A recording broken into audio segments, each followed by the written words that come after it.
मुजफ्फरपुर में बाबा साहेब भीमराव अम्बेडकर बिहार विश्वविद्यालय में कुलपति के खिलाफ संयुक्त छात्र संगठनों का विरोध तेज हो गया है। इसी कड़ी में गुरुवार को छात्रों ने कैंपस में धरना दिया और विश्वविद्यालय प्रशासन पर भी गंभीर आरोप लगाए।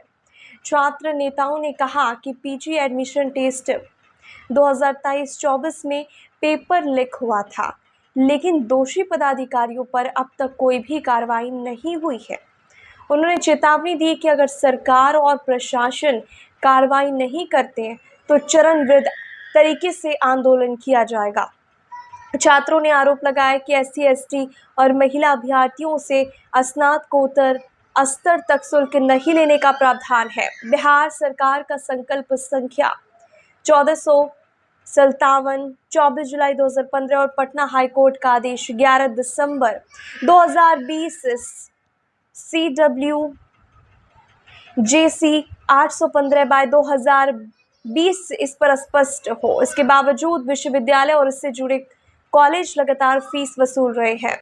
विद्यालय की मनमानी एवं विश्वविद्यालय की नाकामी के खिलाफ आज संयुक्त छात्र संगठन के द्वारा एक दिवसीय विशाल धरना का आयोजन किया गया है। जैसा कि आपको मालूम होगा और आपके चैनल के माध्यम से बिहार विश्वविद्यालय के तमाम छात्र छात्राओं को पता है, विश्वविद्यालय ने जिस तरीके से पैट परीक्षा में प्रश्न पत्र लीक प्रकरण में नाकामी को छुपाने के लिए विश्वविद्यालय के चारों तरफ से तालाबंदी करने का काम किया और छात्रों को विश्वविद्यालय के गेट से बाहर रखने का काम किया, तब से ही हम लोग अपना एकजुट होकर आवाज बुलंद कर रहे हैं। 5 संगठन मिलकर विश्वविद्यालय प्रशासन के खिलाफ, इनके मनमानी के खिलाफ हम लोग एकजुट हैं। हम लोग का स्पष्ट रूप से ये मांग है, पैट परीक्षा प्रश्न पत्र लीक प्रकरण में दोषी छात्रों पे कार्रवाई हुई तो दोषी पदाधिकारी पे क्यों नहीं?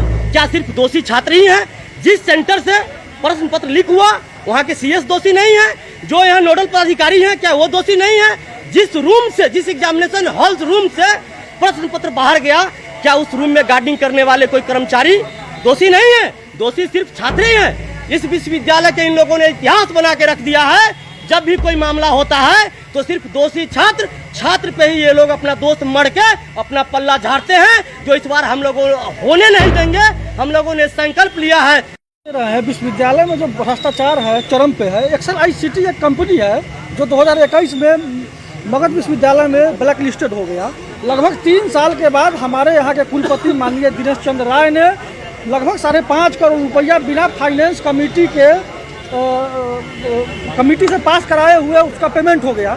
जो कंपनी 3 साल पहले ब्लैक लिस्टेड हो गया, वहाँ के कुलपति उसके चलते जेल भी गए और उसका जो है जांच, उस कंपनी का जो है विजिलेंस में उसका केस भी चल रहा है। उसके बाद हम लोग यहाँ से राजभवन हो, बिहार सरकार हो, सब जगह हम लोगों ने पत्र लिखा, इसके जांच का मांग किया, लेकिन कहीं से कुछ नहीं किया गया। तो हम सरकार से भी पूछना चाहते हैं। सरकार कहती है तो जीरो टॉलरेंस का हमारा नीति है, जो इस नीति के तहत काम नहीं हो रहा है। यहाँ के माननीय विधान परिषद हो, विधायक हो, सभी लोगों ने इसके लिए पत्र दिया राज्यपाल को और बिहार सरकार को। यहाँ तक कि सदन तक इसका मुद्दा उठा था, लेकिन इसका कार्रवाई नहीं हो रहा है। तो हम सरकार से ही पूछना चाहते हैं, राजभवन से ही पूछना चाहते हैं और आप लोगों के माध्यम से हम कुलपति महोदय से ही पूछना चाहते हैं, जो आपने जो पेमेंट किया है वो नीति संगत नहीं है, तो फिर आप पर कार्रवाई क्यों नहीं हो रहा है? सरकार कार्रवाई क्यों नहीं कर रही है? जी देखिए, मुद्दा तो हम लोग का 5 है। आपको पूर्व के नेताओं ने बताया कि पैट परीक्षा क्वेश्चन लीक और 5.5 करोड़ रुपए का इन्होंने जो घोटाला किया है बैठ करके, वो तो 2 मुद्दा है ही। तीसरा ज्वलंत मुद्दा जो कई वर्षों से हम लोग लड़ते आए हैं कि 2015 में उस वक्त के तत्कालीन मुख्यमंत्री श्री जीतन राम मांझी जी ने SC, ST और महिला, जो सभी वर्गों की महिला होंगी, उनको शिक्षण में 1 रुपए भी बिना शुल्क के साथ नामांकन और PG तक नामांकन और शिक्षण शुल्क माफ करने की बात कही थी। उसके बाद ऑल इंडिया स्टूडेंट्स फेडरेशन ने जब लगातार इन लोगों के द्वारा पैसा लिया जाता रहा तो हमारे संगठन ऑल इंडिया स्टूडेंट्स फेडरेशन ने कोर्ट का दरवाजा खटखटाया और कोर्ट ने भी 2020 में निर्णय दिया कि अगर आपने पैसा लिया है तो उसको 3 सप्ताह में लौटाइए। और 2020 से लेकर के 25 होता गया, हम लोग लगातार इनको मेमोरेंडम पे मेमोरेंडम सौंपते गए, लगातार धरना प्रदर्शन करते गए, लेकिन इनके कान में जू नहीं रहेगा। तो आज हम लोग इस धरना के माध्यम से इनको एक चुनौती देना चाहते हैं कि बिहार में चुनाव होने वाला है और इस चुनाव में ये एक मुद्दा रहेगा और अगर इन्होंने जल्द से जल्द पैट के दोषी लोगों पे कार्रवाई नहीं की, 5.5 करोड़ का हिसाब नहीं दिया, SC ST और महिला जो छात्राएं हैं उनका फीस माफ नहीं किया, तो ये आंदोलन यहीं नहीं रुकेगा। और इनको बता देना चाहते हैं कि अगर इनको ये लगता है कि हम हिटलर शाही करके उत्तर प्रदेश लॉबी चला के, बड़े मियाँ छोटे मियाँ की लॉबी चला करके